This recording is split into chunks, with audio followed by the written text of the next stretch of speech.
英基學校旗下嘅曉新國際幼稚園日前發生流產綁架案之後，多名軍裝警員星期五喺返學同放學時間繼續喺學校外嚴密監視，不時留意學校接送幼童嘅私家車，同時環顧四周，視察有冇可疑人士出沒。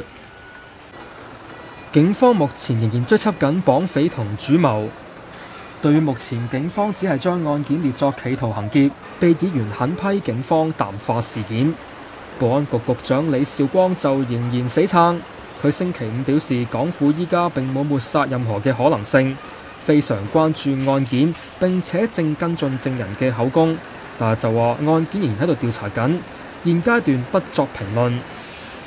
呢一宗差啲就成功嘅驚天綁架案發生喺星期三。差啲被擄走嘅4歲女童，佢嘅媽媽係恒豐企業主要股東李德義嘅前新抱曾超穎。曾超穎舊年喺法庭一宗撫養權官司中獲判勝訴，獲得前夫李建勤一筆超過12億2千萬元嘅贍養費。警方懷疑有人將個女童視為係天價籌碼，密謀綁架，